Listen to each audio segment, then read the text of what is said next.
امیدواریم که به هر حال با شکیبایی به صحبت‌های من گوش بدید و همراهی بکنید و با پرسش‌های جدلیتون در واقع یک محاکات، یک بحث رو در رو و همگانی رو بین خودمون درگیر کنیم. بحث من در مورد بررسی تحول کمی و کیفی سرمایه در دوره تاریخی 1340 تا 1400 مبتنی بر یک سری آمارها و گزارش‌های رسمی هست که من سعی می‌کنم به هر حال این بحث رو من سعی می‌کنم مملو از آمار و ارقام نباشه، اما گریزی نیست. ناگزیر هستیم که به هر حال مسائل اقتصادی متکی بر عدد و رقم هست و نمیشه به اصطلاح احکام کلی رو صادر کرد. هر جا صحبت‌ها دیدید که قطع و وصل میشه حتما یادآوری کنید رفقا. هنگامی که رویدادهای تاریخی ایران رو از ابتدای قرن 20 مورد بررسی قرار میدیم که مصادف با به نفت رسیدن اولین چاه در 1901 هست در تداوم قرارداد دارسی و سپس انقلاب مشروطه در 1906، سالهای انحطاطی و پایان سلسله قاجار و استقرار سلسله پهلوی و متعاقباً دیکتاتوری رضاشاه، همچنین اوضاع و احوال پیش و پس از جنگ جهانی اول و فلاکت و شیوع بیماری‌ها و قحطی در همین دوره پر از رنج و ادوار برای مردممان که به روایتی نزدیک 2 میلیون از ایرانی‌ها را طعمه مرگ ناشی از گرسنگی و بیماری میشن و رویدادهای بعدی که به جنگ دوم جهانی و سقوط رضاشاه و متعاقباً اشغال کشور و سپس کودتای 28 مرداد 32 به اصلاحات ارضی دهه 40 میپردازیم. حالا در این زنجیره 2 عامل اساسی رو در عرصه حیات اجتماعی و اقتصادی کشور بسیار اساسی و پررنگ میبینیم. اول، نقش و جایگاه دولت و رژیم سیاسی حاکم است و دوم، جایگاه و نقش نفت در تحول اقتصادی اجتماعی کشور و رابطه تنگاتنگ این 2 عامل یا مقوله یا نهاد با یکدیگر، به طوری که بررسی یکی بدون دیگری ناقص و نارسا و نابسنده خواهد بود. از این رو در بررسی بسیار فشرده و بسیار کلی فعلی که به تحولات 60 ساله از 1340 تا 1400 خورشیدی به تقریب مصادف با 1960 تا 2020 میلادی پرداخته میشه، تلاش میکنم زاویه‌ای از پژوهش رو برگزینم که در این مجال کوتاه و شفاهی برای حاضران مفید فایده باشه. پس لازم میاد یک دستگاه مفهومی، یک ابزار تحلیلی که تا اندازه‌ای بتونه به هدفهای محدود و مشروط فعلی یاری رسان به بحث و گفتگوی من باشه برگزیده بشه تا این پژوهش حتی منسجم و بسامان و نکوهیده باشه. به سراغ فهم رابطه میون همون 2 عامل پیش گفته میرم، یعنی رابطه بین دولت، حیات اقتصادی اجتماعی دولت و نهاد نفت یا سازمان نفت، یعنی دولت و نفت. در این حال لازم دیدم که پیش زمینه دوره مورد بررسی رو تا اندازه به عقب بکشونم، همونطور که در ابتدای صحبتم هم اون زنجیره دراز رو آوردم، به عقب بکشونم تا چشمانداز گفتگومون در چارچوب تاریخی معناداری به پیش بره. به ویژه اون که نقطه برگزیده برای شروع بحث دقیقاً به رابطه دولت و نفت مربوط میشه، یعنی کودتای 28 مرداد 1332. کودتای 28 مرداد 1332 فصل تازه‌ای رو در تاریخ معاصر ایران گشود و عملاً این تاریخ رو به 2 بخش تقسیم کرد: دوره پیش از کودتا و دوران پس از کودتا. در واقع کودتا پس از یک دوران طولانی 12 ساله وارث تاج و تخت پهلوی اول رو به تخت سلطنت فرا خوند و مقدمه سلطه نظام سلطنت و حاکمیت دربار شاهی رو مجدداً تضمین کرد، به طوری که میتوان اذعان کرد بدون واقعه کودتا تصور دیکتاتوری شاهانه محمدرضا شاه در دوران پیش رو به سادگی قابل تصور نمی بود. اما اگرچه کودتا از لحاظ سیاسی و قدرت حاکمیتی کار را برای پهلوی دوم امکان پذیر و یکسره کرد، اما این امر متضمن حل و پاسخدهی به مسائل مبرم اقتصادی و اجتماعی هم بود که یکی از آنها حل مسئله ارزی و دیگری رسیدگی به وضع رکود مزمن اقتصادی و فقر و فلاکت توده‌ای بود. سالهای باقی مانده دهه سی عملاً تدارک و تقلایی برای پاسخدهی به این دو مسئله بود.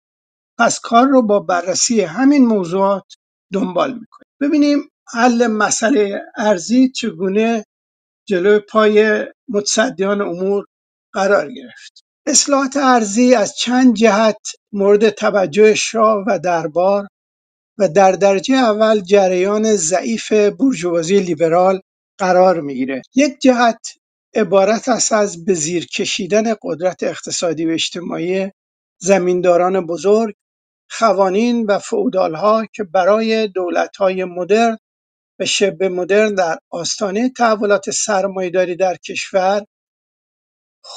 کشور یک نیروی رقیب و محافظه‌کار و مخالف بودند و هستند، یا در اون دوره این نیروی رقیب بودند. جهت دوم عبارت بود از دفع شورش‌های احتمالی دهقانان برای به دست آوردن زمین و آزاد شدن از قید و بندهای فئودالها و ملاکین و در نتیجه جلب پایگاه اجتماعی در میان آنان، که این نکته به خصوص در جریان به اصطلاح انقلاب شاه و مردم، انقلاب سفید، این مستتر هست. و جهت سوم که بسیار اهمیت دارد و در تحولات سرمایه‌داری نقش بازی می‌کند، آزاد کردن نیروی کار جهت اشتغال در صنعت و در مشاغل شهری است. همچنین استفاده از مازاد محصولی که بر اثر اصلاحات ارضی به بهبود شرایط کاشت و نیز ایجاد واحدهای بزرگ کشاورزی با استفاده از تکنولوژی‌های پیشرفته و نظام کارمزدی به وجود می‌آید. سرمایه، همینجا من متذکر بشم که این دو نکته آخر در تحولات دهه 40 تقریبا پنهان بود، یعنی همچه چیزی در واقع اهمیت نه. در ایران اصلاحات ارضی سال 1341 اساساً به منظور جلب حمایت دهقانان و بیرون راندن رقبای ملاک و زمیندار از عرصه سیاست بوده است. سنتی امکان این انباشت وجود نداشته است و یا به میزان کم، آن هم در دوره معینی که به کشت محصولات تجاری مانند پرورش کرم ابریشم و پنبه مبادرت می‌کردند، مثلا در دوره قرن 19 و تو دوره انتهایی قرن 19. در مقطع ابتدای دهه 40 و اصلاحات ارضی شاهانه چنین وضعیتی وجود نداشت. مهمترین نتیجه اصلاحات ارضی دوره شاه در هم شکسته شدن قدرت زمینداران بزرگ بود. تو همین دوره ما می‌بینیم انتخابات مجلس 40% ملاکین و زمینداران هستن، ولی بعد از اصلاحات ارضی این چرخه عوض میشه. طول اجرای 3 مرحله اصلاحات ارضی به 10 سال درازا کشید و در سال 1350 پایان آن از سوی دولت اعلام شد. استنتاج از این برنامه چندان رضایت بخش نبود. در نتیجه اصلاحات ارضی مالکیت حدود 6 تا 7 میلیون هکتار زمین کشاورزی به زارعین صاحب نسق، یعنی اونایی که در اونجا زندگی میکردن، نه مثلا کسانی که در خارج از سرزمین بومیشون بودن، به زارعین صاحب نسق و اجاره‌دار انتقال یافت. این تحول سبب سقوط طبقات زمیندار قدیمی و پیدایش مناسبات ارضی و لایه‌بندی تازه در داخل روستاها گردید. این مهمترین تغییرات بود. کشاورزان تجاری با استفاده از کار غیر، منظور اون محدوده ها یا اون مالکیت ها یا بنگاه هایی هستن که کشاورزی از طریق کار مزدی انجام میدادن، خانواده های خرد مالک یا دهقانا و کارگران مزدبگیر از زمره این لایه بندی هستند که این کارگران مزدبگیر با یک اسم نامسمای تحت عنوان خوشنشین هم در ادبیات روستایی ما ذکر میشه. با اجرای اصلاحات ارضی طبقه وسیع از مالکان خرده پا ایجاد شد که میزان دارایی آنها به طور متوسط به 4 هکتار برای هر خانوار محدود میشد، حالان که طبق محاسبه کارشناسان کشاورزی اون دوران حداقل لازم برای گذران زندگی هر خانوار معادل 7 تا 10 هکتار بود و این در حالی بود که همین 4 هکتار نیز به شکل قطعات پراکنده و متعدد و لذا غیر کارآمد توزیع شده بود. از سوی دیگه از اواخر دهه 40 با افزایش دوره رونق نفتی که در واقع قیمت‌ها داشته ریزه ریزه میرفته بالا، رژیم شاه که چندان از پیامدهای ناکارآمد و سنتی حاکم بر روستای کشور راضی نبود، تمرکز خود را بر ایجاد مزارع عظیم یکپارچه مکانیزه و تجاری مدرن تحت عنوان کشت و صنعت معطوف کرد. در این شرایط به علت عدم تکافؤ معیشت روستاییان، همونطور که عرض شد، با 4 هکتار عملاً امکان گذران زندگی در روستا امکان پذیر نبود. مهاجرت از روستاها به شهرها برای جستجوی کار شدت پیدا کرد و به شکل حاشیه‌نشینی در شهرها و مراکز استانها شد. از سوی دیگه تمایل رژیم شاه برای راضی نگه داشتن جمعیت شهری و مصارف غذایی آنان به سود خدمات شهری بی آنکه به همان میزان به روستاها توجه بشه، عملا روستا را از پاسخگویی به این نیازها ناتوان میکرد. از همین رو واردات مواد غذایی طی این دوران به 5 برابر نسبت به دوره پیش از اصلاحات ارضی بالغ گردید. افزایش روزافزون نقش نفت در اقتصاد ملی به حاشیه راندن تولیدات کشاورزی و روستاها را باعث گردید.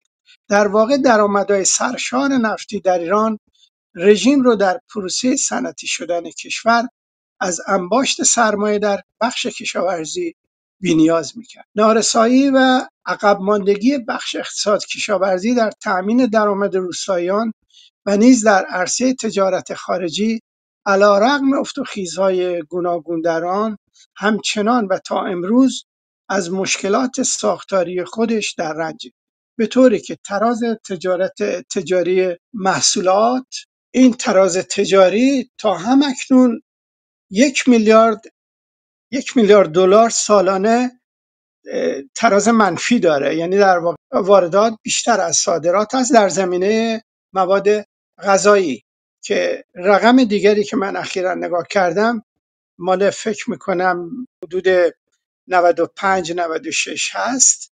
حدود 1,700,000,000 ما واردات مواد غذایی داشتیم. در بسیاری از مناطق ایران کشاورزی هنوز به شکل‌های سنتی انجام میشه و بهره‌وری در این بخش مطلوب نیست که اگر این رو با مشکل کم آبی در حال حاضر و خشکسالی‌های دراز مدت که به نوعی زندگی در شهرها و مردم شهرنشین رو هم تحت تاثیر منفی قرار داده، اقتصاد کشاورزی عملا در بدترین شرایط خودش قرار داره. اعتراضات کشاورزان اصفهان و خوزستان و جاهای دیگه انعکاسی از این بحران کم آبی است. اما بریم سر مسئله صنعتی شدن کشور یا صنعتی کردن کشور. موضوع دومی که رژیم شاه در همین مقطع یاد شده با آن مواجه شد، پاسخ دادن به عقب ماندگی مفرط اقتصادی و اجتماعی کشور بود. مقارن اصلاحات ارضی و در ضمن آن مسئله صنعتی کردن کشور، رشد اقتصادی و سرمایه‌گذاری در این جهت مورد توجه برنامه‌ریزان قرار گرفت. اینجا یه یادآوری از باز یک برگشتی به همون اصلاحات ارضی میکنیم که به خصوص در اون قسمتی که حالت سرمایه‌داری به خودش گرفته بوده، به روایت از ابراهامیان از در تاریخ ایران مدرن میگه که اصلاحات ارضی مناطق روستایی رو به صورت حدود 1300 بنگاه اقتصادی در آورد که منظور بنگاهی که همون تو طبقه بندی جدید که ایجاد شده بود، البته به این معنا نیست که 1300 کشت و صنعت بوده باشه، نه، 1300 واحد تجاری ایجاد کرد در عرصه کشاورزی که هر یک بیش از 200 هکتار زمین داشتند. این بنگاه ها متشکل از 3 طبقه بود: 640,000 زمیندار عمدتاً غایب که در شهر نشسته بودند که هر یک از 10 تا 200 هکتار زمین در اختیار گرفتند که اونایی که 10 هکتاری بوده معمولا اینا رو اجاره میدادن. 200,000 خانوار عمدتاً صاحبان نسق دارای حقوق اجاره داری که اینا هم اجاره میکردن از زمینای مثلا 10 هکتاری 20 هکتاری که زمینایشان کمتر از 10 هکتار و بیش از 700,000 کارگر که همون دسته سوم است که همون کشاورزان بدون زمین سابق بودند و از آنجا که حداقل زمین مورد نیاز برای ادامه کار و زندگی در اکثر مناطق 10 هکتار بود، بسیاری از زمینداران وضعیتی بهتر از کارگران بی زمین نداشتند. خلاصه طی سالهای 32 تا 54 اینجا باز اشاره میکنه که باز به سابقه موضوع میپردازه که منم از همینجا میارم.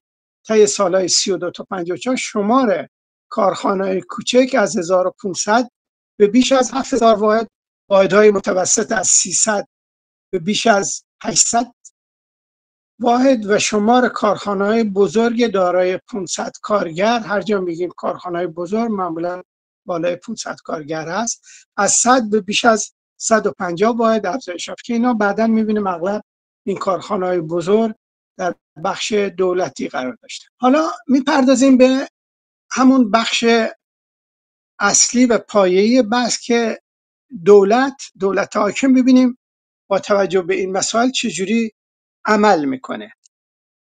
از سال 1327 در واقع اولین برنامه عمرانی آغاز میشه که تا بعد خواهیم دید که اون برنامه 1327 یک برنامه 7 ساله است، اصلا اجرا نمیشه. تا پایان سال 1356 5 برنامه عمرانی در کشور به اجرا در آمد که 2 برنامه اول 7 ساله و برنامه‌های بعدی 5 ساله بودند. رژیم تحت تأثیر استراتژی جایگزین واردات که از دهه 1960 در بسیاری از کشورهای در حال توسعه نظیر هند و برزیل به راه افتاده بود، با اتخاذ این استراتژی سعی داشت با ایجاد صنایع مصرفی به حمایت از آنها در برابر رقابت خارجی اقتصاد ایران را از اقتصاد کشاورزی سنتی به اقتصاد صنعتی مدرن تبدیل بکنه. رژیم شاه این هدف رو بعداً البته با افزایش درآمدهای نفتی به مرور زمان پایبندی به استراتژی جایگزینی واردات ضعیف میشه. یعنی با توسل به واردات عظیم عملاً این مسئله جایگزینی به دست فراموشی سپرده میشه و حجم واردات انواع کالاهای مصرفی و تجملاتی خارجی به کشور به شدت افزایش یافت. در پایان برنامه اقتصادی پنجم یعنی سال 1356، کمتر از 1 سال قبل از سقوط سلطنت، علیرغم صرف منابع درآمدی عظیم نفتی، اقتصاد ایران همچنان وابسته به درآمدهای نفتی غیر متنوع، دارای صنایع مونتاژ و فاقد توانایی رقابت در بازارهای جهانی از جمله مثلا پیکان و لوازم خانگی، دارای صنایع سنگین بدون توجیهات اقتصادی کافی مثل صنعت فولاد و فاقد ارتباط با دیگر بخش‌های اقتصاد، به یک بخش کشاورزی از اولویت افتاده و غیر خود اتکا. هرچند در این دوره سرمایه‌گذاری زیادی در بخش صنعت و به ضرر بخش کشاورزی انجام پذیرفت، اما دستاوردهای حاصل تناسبی با هزینه‌های صورت گرفته نداشت ما بعدا خواهیم دید که هزینه در تمام این رشته زیاد میشه ولی حاصلی به دست نمیاد. یعنی نحوه مدیریت کار و فساد اداری و در واقع عدم برنامه ریزی همه جانبه این کار رو به سامان و به نتیجه و هدفهایی که در خود برنامه ها گفته میشه در حتی همین امروز در تمام این برنامه به اون هدف ها نمیرسن و معمولا بین 50 تا 70% تحقق پیدا میکنه به زبان خودشون و مشکل اینجاست، نه اینکه به اصطلاح پولی ریخته نمیشه در این زمین. برای مثال سهم بخش صنایع از تولید ناخالص داخلی از 4.2% در سال 1338 به 4.9% در سال 1346 یعنی پایان برنامه سوم و 5% در سال 1356 یعنی پایان برنامه انجام رسید که به هیچ وجه با این نسبت‌ها در کشورهای صنعتی تناسب ندارد.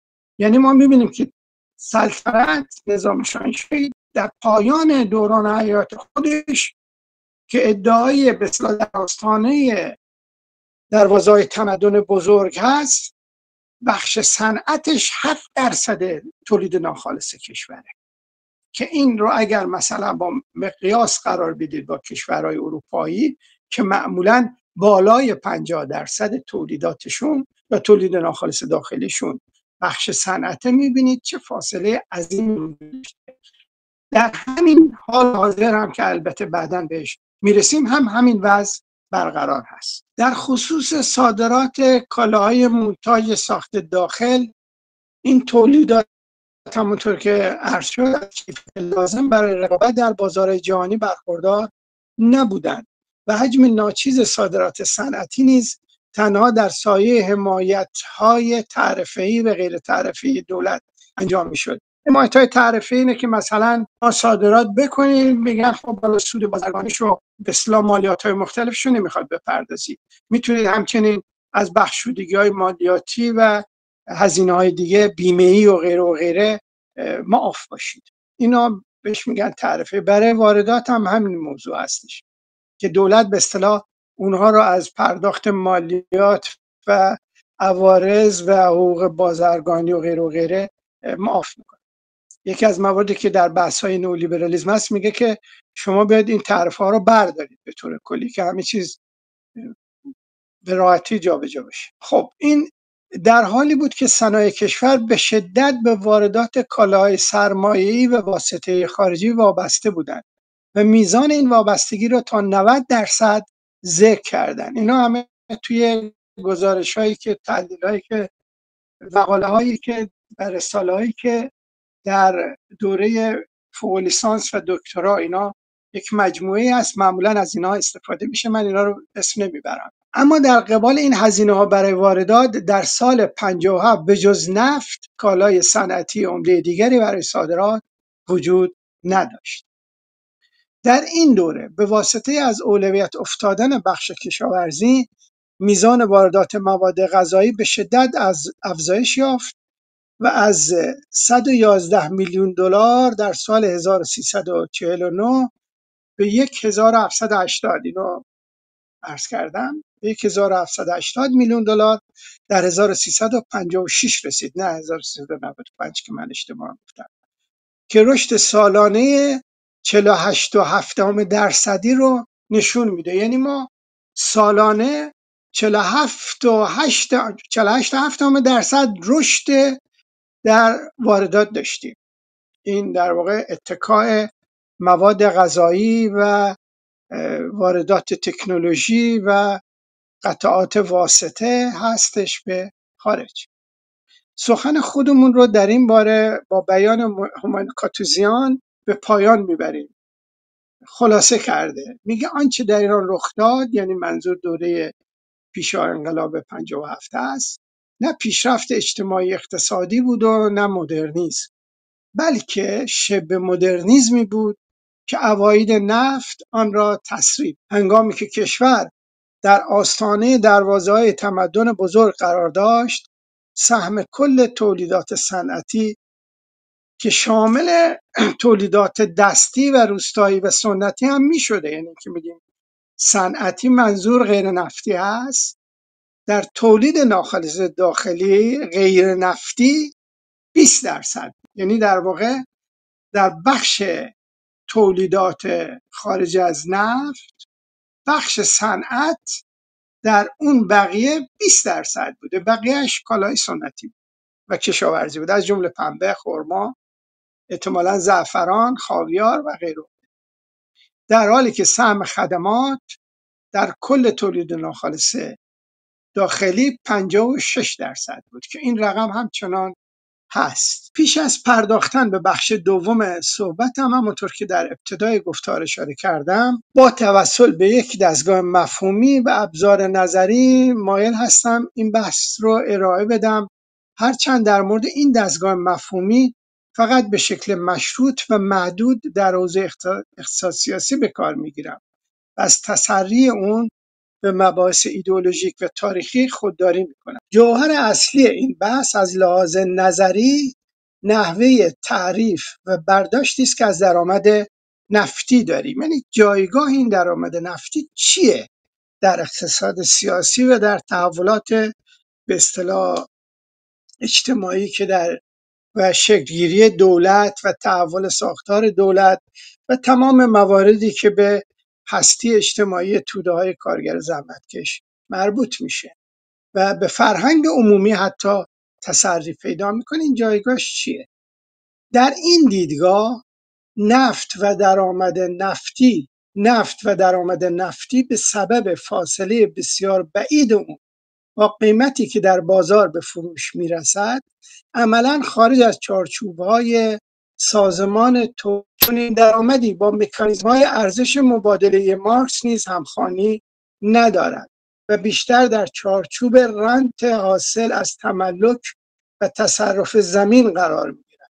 تفصیل رانت تفاضلی در فصل‌های 36 تا 47 جلد سوم کاپیتال شرح داده شده. از جمله در فصل 46 میگه، به خاطر وضوح مطلبه که این نقل قول رو من از مارکس میارم، هر جا که رانت به طور کلی وجود دارد رانت تفاضلی هم ظاهر می شود و اغلب از همان قوانین رانت تفاضلی کشاورزی پیروی می کند.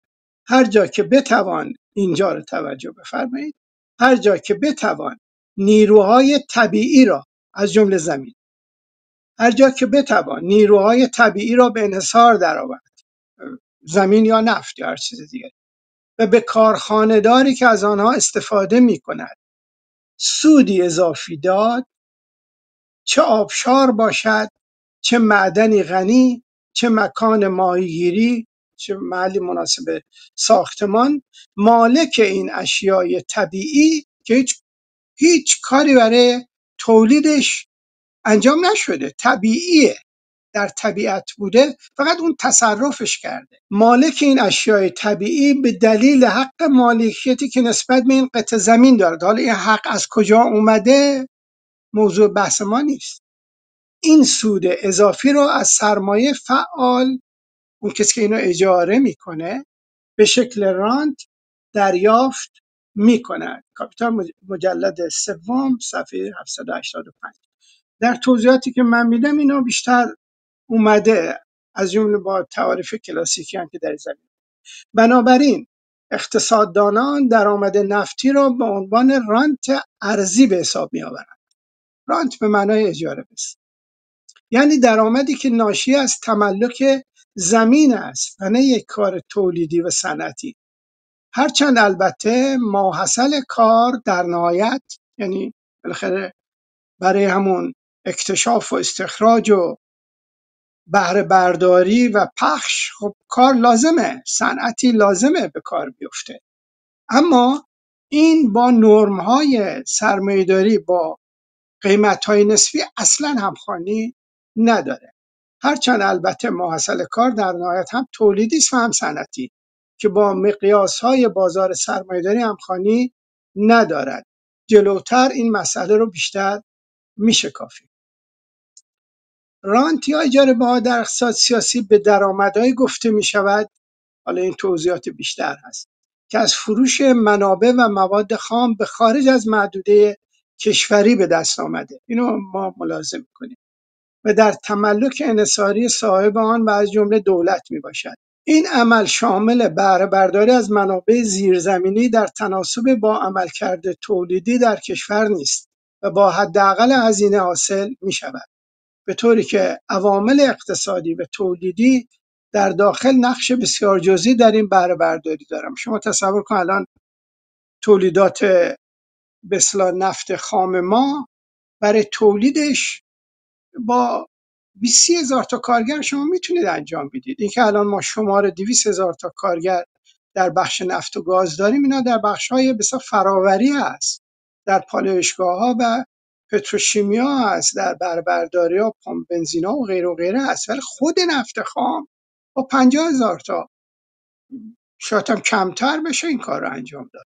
این به این صورت و در ابتدا هم همینجور بوده. تعداد کارگران درگیر با استخراج نفت تعداد بسیار اندکی بوده، یعنی همین الان هم شاید کمتر از اون زمان. طبیعتا با بالا رفتن راندمان‌ها و تکنولوژی پیشرفته‌تر با حداقل نیرو شما میتونید کار کنید که اصلا قابل قیاس با مثلا صنایع خودرو سازی یا فولاد یا ساخت کامپیوتر یا خیلی چیزای دیگه یا راهسازی اصلا با اونا قابل قیاس نیست. رانت یا اجاره بها در اقتصاد سیاسی به درآمده گفته میشد که از فروش منابع و مواد خام به خارج از محدوده کشوری به دست آمده. اینو بعد توضیح میدیم که اشکال این موضوع چیه و در تملک انحصاری صاحبان و از جمله دولت می باشد. این عمل شامل بهره برداری از منابع زیرزمینی در تناسب با عملکرد تولیدی در کشور نیست و با حداقل هزینه حاصل می شود، به طوری که عوامل اقتصادی و تولیدی در داخل نقش بسیار جزئی در این بهره برداری دارند. نفت یکی از موادی است که درآمد حاصل از آن پس از کسر هزینه تولید تناسبی با سایر تولیدات کشور ندارد. یعنی اصلا نمیشه رو بحث قیمت‌های نسبی اصلا امکان بررسی وجود نداره. این درآمد 10 بار بیش از هزینه تولید آن است. از این رو بهره برداری از این گونه مواد را به عنوان اجاره زمین قلمداد می‌کنند. گفته شده اگر این اجاره بها یا رانت از طریق فروش تمام محصول مثلا نفت در داخل کشور حاصل شود، آن درآمد رانت محسوب نمی‌گردد. این اشکال داره، زیرا این امر مستلزم جذب ادغام در روندهای تولیدی و عوامل تولید در داخل است و در میان مدت فاصله میان هزینه و درآمد کاهش یافته و الزاماً به سود متوسط یا میانگین نزدیک می شود. ولی اگر بشود، آره، اون موقع رانت محسوب نمیشه. به نظر من این شرط فقط در شرایط از انحصار خارج شدن تملک زمین و مواد آن که مثلا در این بحث ما نفت است مصداق دارد. یعنی اگر شما میتونید از انحصار در بیاری، ادغام میشه در اقتصاد ملی و دیگه رانت نیست. در حالی که میدانیم دولت و آن هم دولت رانتیر که بعد بحثش میکنیم به عنوان مالک انحصاری و منبع تحت الارضی کشور با چنگ و دندان از این انحصار دفاع میکند و به ویژه بخش خصوصی هم میخواد با چنگ و دندان اون رو بگیره. حالا ما طرفدارش کنیمش نیستیم، ولی منظور اینه که بدونیم این مسئله توی اقتصاد سیاسی کشور الان چه بسیار کشاکش هایی سرش هست. با چنگ و دندان از این انحصار دفاع میکنه تا بتواند نقش خود را به عنوان حاکم مطلق کشور حفظ کند، همونطور که رژیم شاه حفظ کرد. بنابراین رانت در این چارچوب فقط از طریق به اصطلاح تبعیض قیمت اصطلاحی است که شما بتونید دو تا بازار را از هم جدا نگه دارید. مثل فرضی تو فرودگاه بازار جداگونه است که میتونن قیمت جداگونه توش کالاها رو بفروشن. به جدایی بازارها از همدیگر امکان پذیر است. آن هم از طریق صادرات به خارج میباشه. یعنی شما باید بتونی فقط اینو خارج بفرستید. در داخل هم اگر انحصارش رو بتونی حفظ کنی میتونی دو تا بازار داشته باشی و هم چیزی که الان جمهوری اسلامی در انحصارش هست. پیشتر به طور اجمال با مقوله دولت رانتیر یا رانتی برخورده بود. اونو من قبلا بهش برخورد کرده بودم و کاربرد اون رو در مسئله درآمدهایی که با مقیاسهای معمول در اقتصاد و تولید همخوانی نداره آشنا بودم. از همین رو در بحثی که دکتر سیروس بینا در تشریح اقتصاد سیاسی نفت با توجه به مفهوم ارزش اضافی مارکس ارائه میداد اشکال انتقادی رو میدیدم، چون به نظر من خب رانت با مفهوم رانت ارزی مارکس همخوانی داره و در اونجا مسئله قانون ارزش عمل نمیکنه، در یک مقیاس دیگری، در شکل دیگری عمل. میدونیم که هزینه تولید یک بشکه نفت در خاورمیانه از جمله ایران حدود $3 است. یعنی روشن‌تر بگم تو دریا $3، تو خشکی $1 و هزینه تولید یک بشکه نفت در دریای شمال و در حوزه نفت شریلانکا حدود $30 است. برای هر کسی که با مقدمات بازار و اقتصاد آشنا باشد و البته همه دوستان هم آشنا هستند، میدونن که استخراج نفت با هزینه بشکه $30 در شرایطی که قیمت‌های نفت بسیار پایین‌تر از $30 باشه اصلا اقتصادی نیست.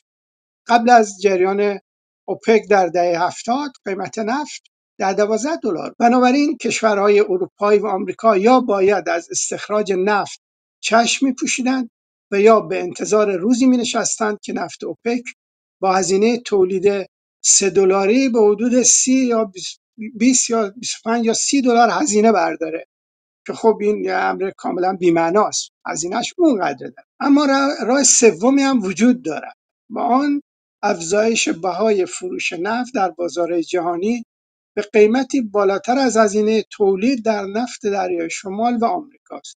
آنچه که در عمل رخ داد یعنی جهش فواره‌ای بهای نفت اوپک به 3 و 4 و 5 برابر و بیشتر از ابتدای دهه 70 میلادی به این سو دنبال کرد. همین آلترناتیو سوم بود.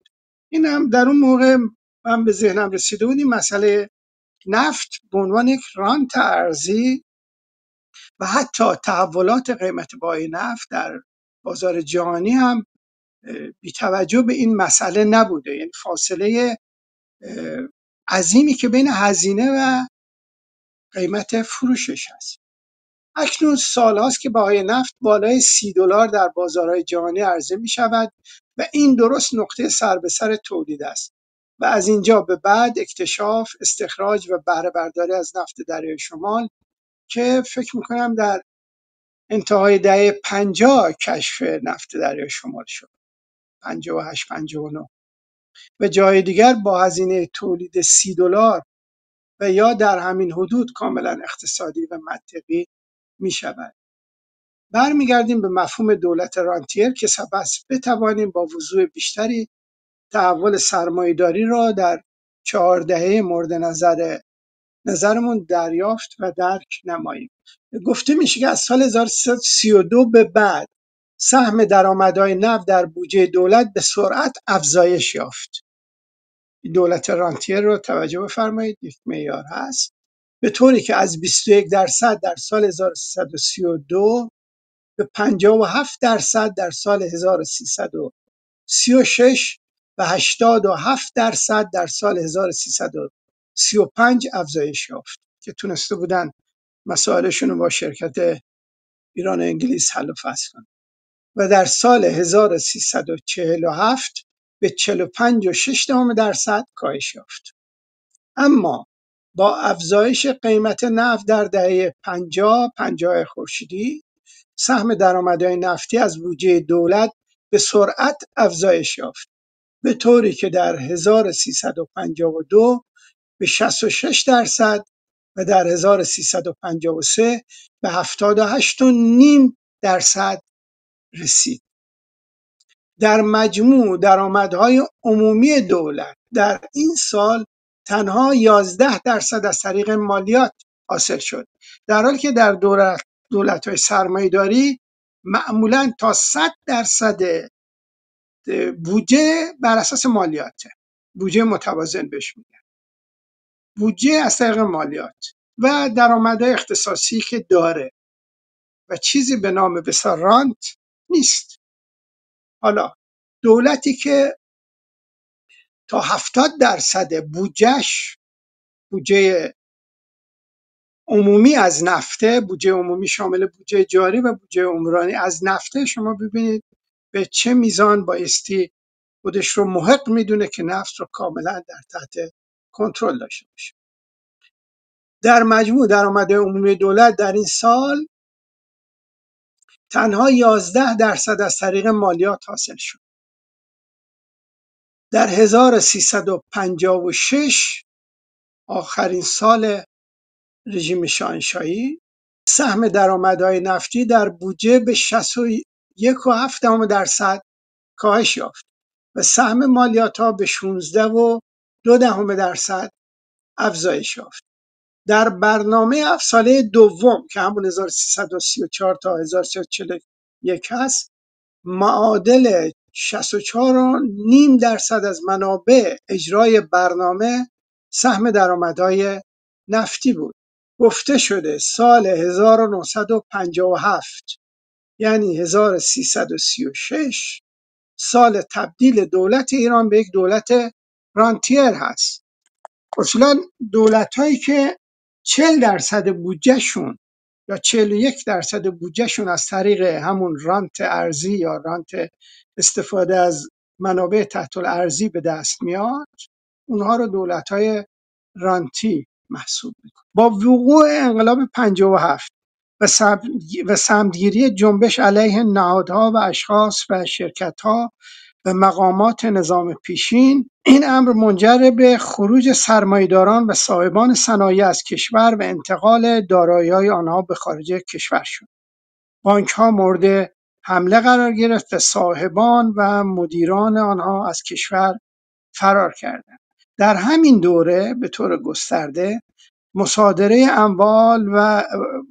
اموال وابستگان به رژیم گذشته آغاز شد و این دارایی‌ها در اختیار نهادهای دولتی و بنیادها قرار گرفت. با توجه به چنین روندی تا سال 1377 بخش عمومی که میتونیم بگیم دولتی در واقع حدود 75% تولید ناخالص داخلی رو در کنترل خودش داشته. شهرداری ها رو هم که معمولا دولتی نیست جزء بخش عمومی به حساب میارن و حدود 75 تا 80% ذخایر کشور رو به مصرف میرسونه و ارزش ریال به شدت در مقابل ارزهای خارجی کاسته شد.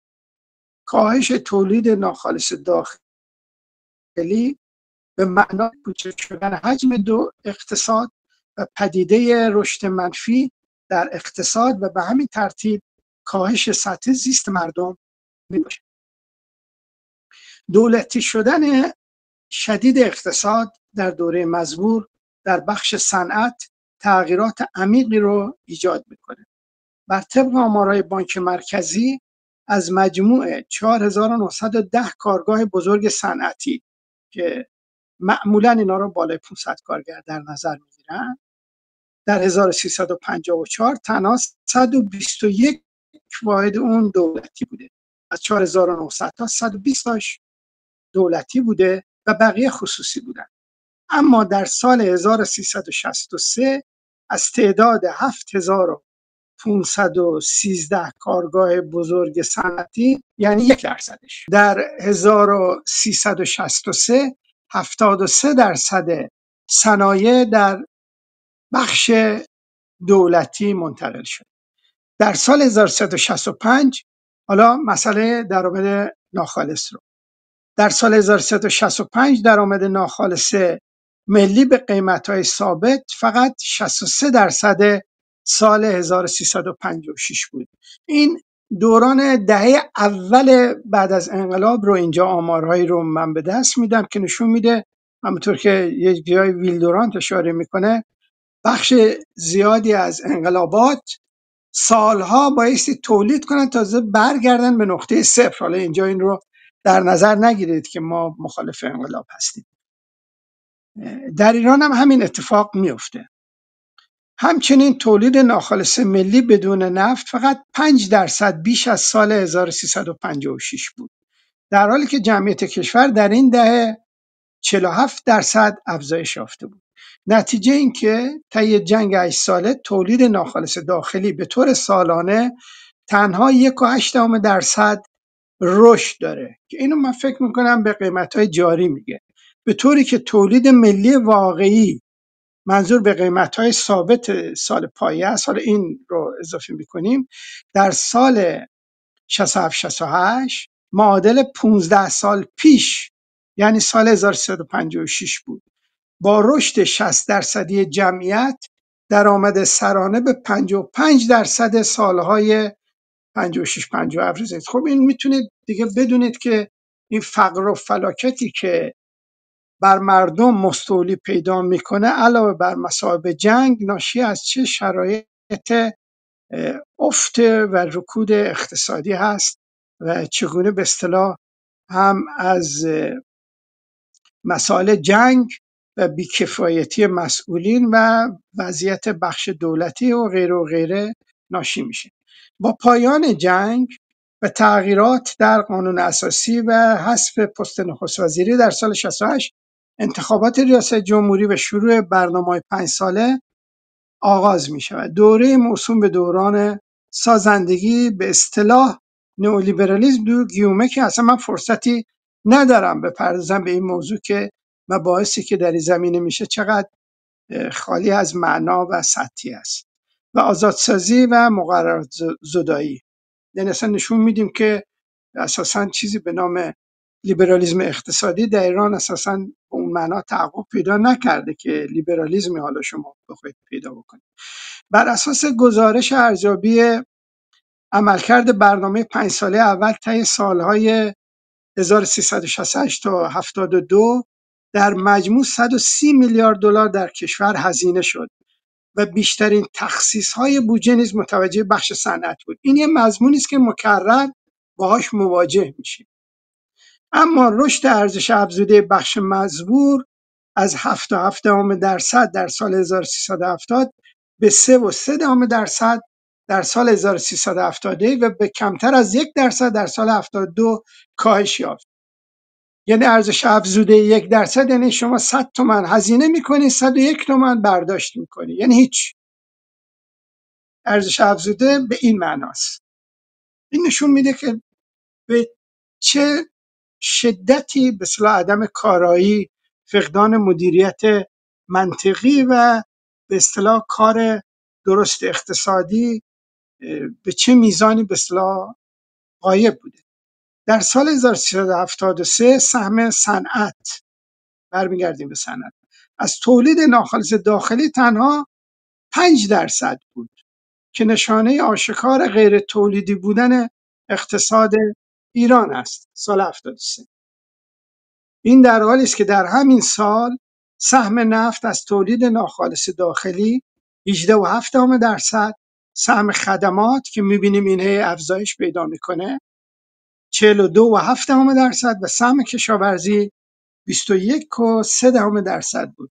اینم از یادداشت‌های ابراهیم رزاقی هستش که کتاب‌های زیادی در زمینه اینم. طی دوره 8 ساله 68 تا 76 میریم جلوتر.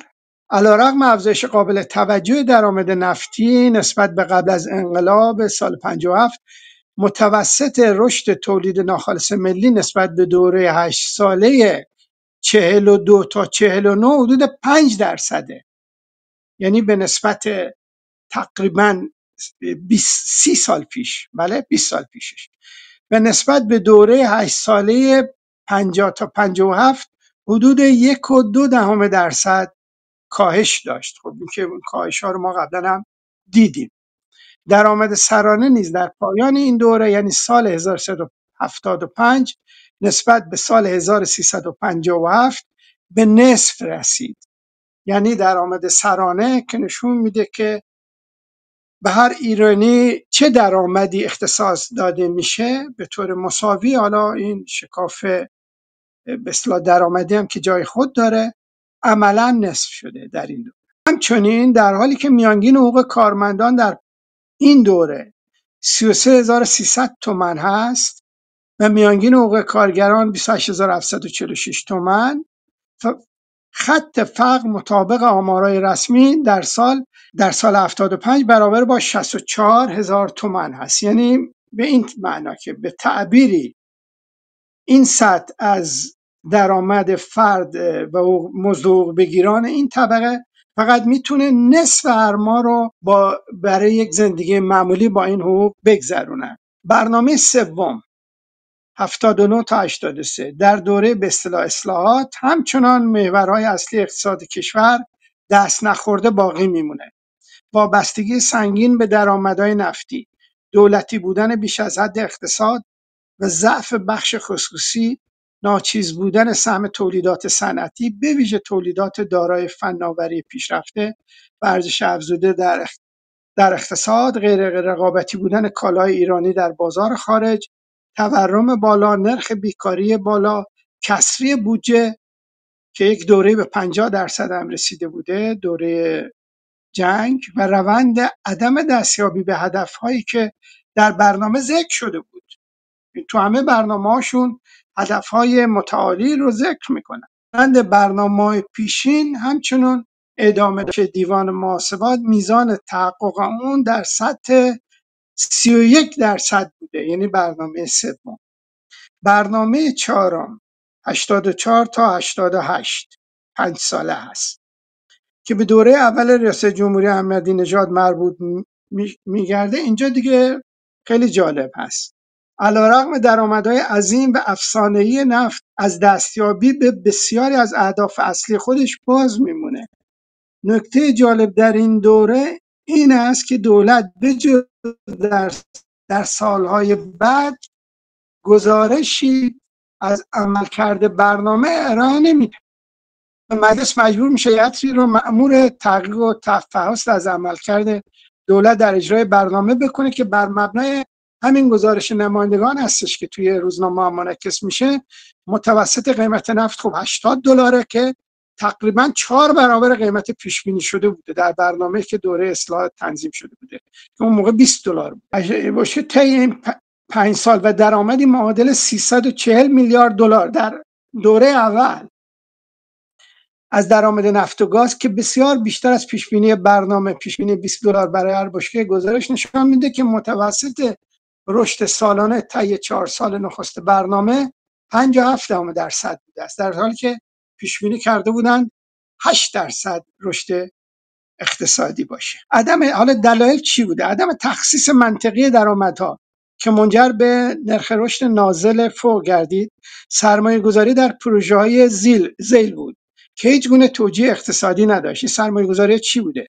سرمایه گذاری های سنگین در انرژی هسته‌ای، پروژه های نظامی، موشک و غیره و غیره، پروژه های فضایی، ساخت هوافضا و طرحهای کم بازدهی چون فرودگاه غیر سودآور، احتمالا فرودگاه خمینی، ساختن سدها، بزرگراه‌ها و کمک به مناطق محروم که به اصطلاح مثلا در مورد فرودگاه‌ها آنچنان پروازهای خارجی ما نداشتیم که مثلا فرضی از اون طریق بشه کسب و درآمد کرد.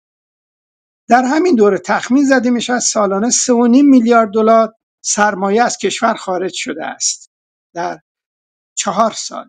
این در حالی است که سرمایه گذاری‌های خارجی مشترک در منطقه خلیج فارس و آمریکای لاتین بنابر گزارش‌ها 800 میلیون دلاره. خب اگر 4 سال چیز حدود 15 میلیارد خارج شده، اما فقط شما 800 میلیون دلارش، کمتر از 1 میلیاردش سرمایه گذاری کرد، بقیهش کجا رفته؟